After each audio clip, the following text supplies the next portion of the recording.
Foi sofrido, mas passou. O Ceará está na terceira fase da Copa do Brasil.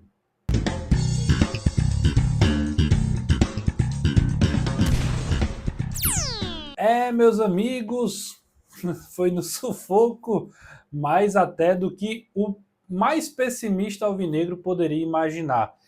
O jogo hoje ele é muito inusitado, porque ele tem uma... Eu até usei essa palavra na coletiva, tem uma dicotomia, né? Porque você olha para o jogo e pode dividir ele em duas paradas, duas partes totalmente antagônicas ali e paradoxas, para começar esse vídeo de uma forma bem filosófica.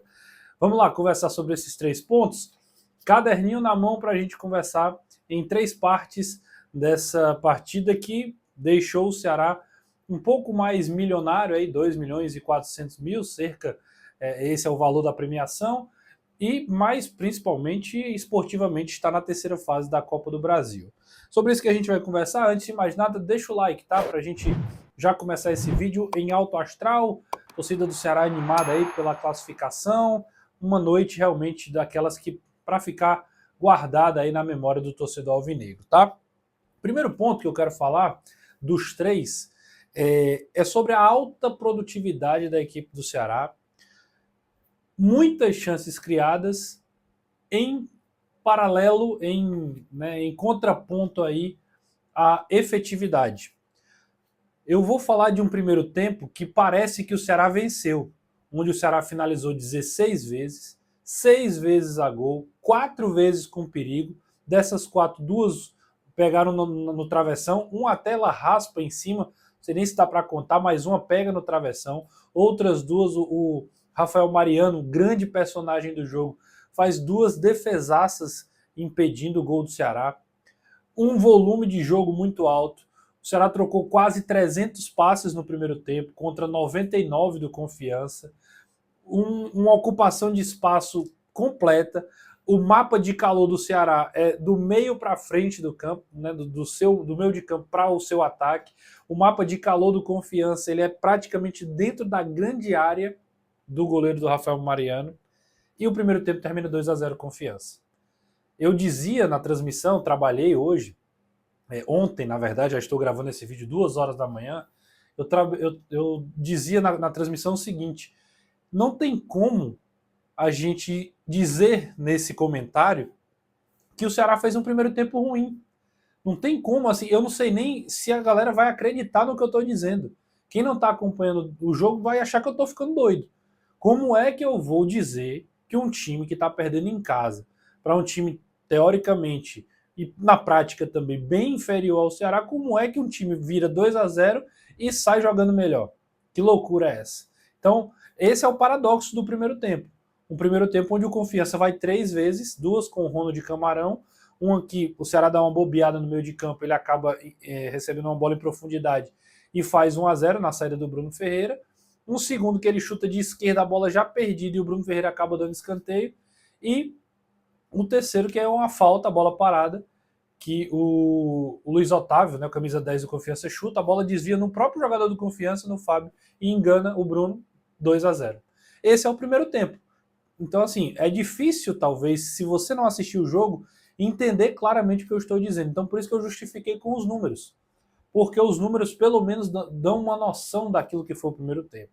E eu sei que no futebol é difícil você falar em justiça, em merecimento, porque também há merecimento e justiça em se defender, em ter um goleiro numa noite inspirada, tudo isso é muito justo. Mas pela produção, não seria justo o Ceará não conseguir uma sorte melhor ao longo do jogo. E aí eu vou para o segundo ponto. O segundo ponto é falar deste segundo tempo, que eu divido também em 2 subpartes. A primeira é dizer que eu não entendi muito bem as mudanças do Condé. E quando eu digo não entendi, talvez não seja nem o termo correto. Eu não concordei com as mudanças do Condé. Entender, você consegue explicar ali o que foi que ele quis fazer, talvez dar um pouco mais de qualidade técnica, né? Porque o Fernandinho começou bem, depois caiu de produção, então coloca o Rômulo, ok. Perde um pouco da velocidade, mas como o Ceará ia mais construir do que contra-atacar, faz sentido a entrada do Rômulo. Mas depois entra o Martínez e entra o Sobral. e a entrada do Sobral nem me chama, né, nem me causa muito espanto, mas me chama a atenção ele ter permanecido com o Dieguinho e não o Lourenço. Saca o Lourenço e coloca o Sobral. O Ceará fica com 2 volantes corredores de arraste de bola e não de construção, de passe, de bola enfiada. Acho que o Ceará acabou não conseguindo construir mais no segundo tempo, exatamente por isso, e por um segundo tempo mais abaixo também dos laterais, que eu condiciono muito também a questão física. O Ceará se desgastou muito na partida de hoje. E depois ele tira o Mugni, que o Condé não vinha tirando o Mugni em jogo algum, e hoje sacou o Mugni. Mas, para você ver como é o futebol, o Ceará não parou de atacar, o Ceará diminuiu um pouco da intensidade, mas foi no segundo tempo, mesmo com essas mudanças que são questionáveis, que não dá para, assim, não dá para talvez concordar, entender um pouco, mas enfim, fica esse ponto das mudanças do Condé, mas o futebol é tão doido, né? De certa forma, pelo menos na minha perspectiva, é claro que se o Condé for justificar, na cabeça dele deu tudo certo. Então também ele tem total direito de entender dessa forma. E é ele que faz as escolhas, não eu, né? Então, o que é que acontece? O Ceará consegue o empate.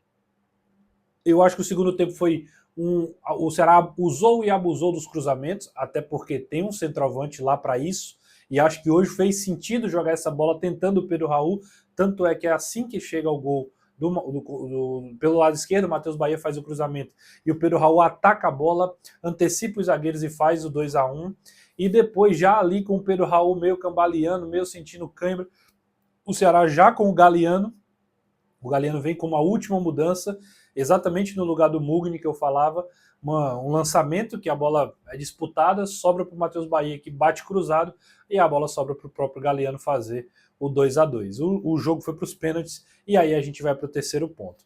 Antes de mais nada, se inscreve no canal, você que chegou até aqui, já deixa teu comentário sobre o jogo, as tuas impressões, se você concorda ou não com o que eu estou falando até aqui, é muito importante para a gente interagir.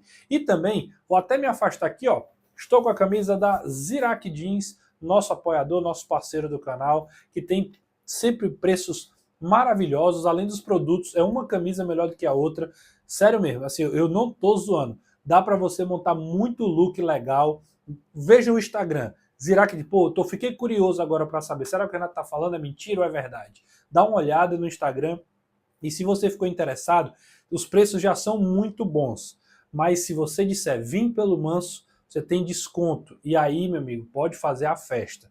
Tenho vários amigos que já foram e já estão adquirindo, ó, melzinho na chupeta. Tá bom? Então, um grande abraço para a galera da Zirac e não perde essa dica. Vamos para o terceiro ponto? E aí, gente, terceiro ponto, inevitavelmente, a gente precisa falar de Bruno Ferreira. Hoje não é o Pedro Raul, nos últimos vídeos todos foram específicos falando em algum momento sobre ele, apesar de ele também ter sido um cara importante, fez o primeiro gol, mais um gol aí na conta, mas a gente precisa falar do Bruno Ferreira, que no segundo tempo saiu com o uniforme limpo, mas precisou nos pênaltis aparecer. O Ceará foi bem, foi efetivo nos pênaltis, Fernando Sobral, Rômulo e Galeano bateram os pênaltis, acho que foi Fernando Sobral, Galeano e Rômulo, e o Bruno Ferreira pegou o segundo e o terceiro, por ironia do destino, o querido André Lima, volante, capitão do Confiança, disse que o Ceará não era nenhum bicho-papão e tudo mais, e assim, ele não foi desrespeitoso, é verdade, mas é uma frase muito forte, né? E aí quando você chega, você já atrai uma atenção muito grande para si. O que é que acontece? O Ceará vai lá, vence nos pênaltis, ele perde o último pênalti e o bicho-papão pro André Lima acabou passando, né? Que não é considerado por ele, mas acabou eliminando a equipe dele. Então, assim, o Bruno Ferreira foi muito bem, fez as duas defesas, né, do Ayrton, lateral esquerdo, e do próprio André Lima, o volante. O Bruno, que tem uma certa resistência do torcedor, não goza de tanto prestígio, ainda tem várias dúvidas. Eu mesmo sou um que questiono se ele vai ser o goleiro titular na Série A do Campeonato Brasileiro, mas essa é só uma opinião, porque o vídeo é sobre a partida dele, e a partida dele foi decisiva, principalmente nas penalidades.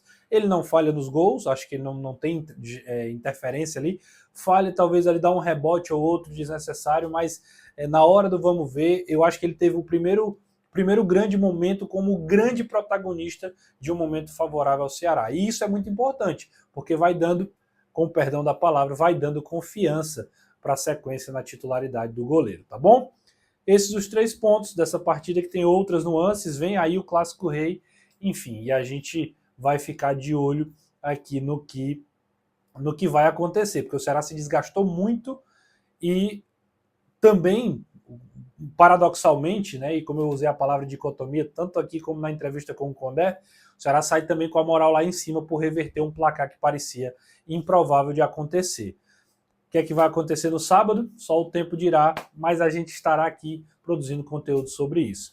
Se você gostou do conteúdo, se inscreve no canal, ativa as notificações, deixa o like, que é para esse vídeo também percorrer o mundo inteiro. E por fim, vai aqui, confere a última partida do Ceará. Eu falava sobre Pedro Raul. Hoje ele fez o 4º gol. Contra o Maracanã ele fez o 3º. Dá uma olhadinha como ele vem evoluindo no sistema ofensivo, como ele tem contribuído com o sistema ofensivo alvinegro. Grande abraço e até a próxima.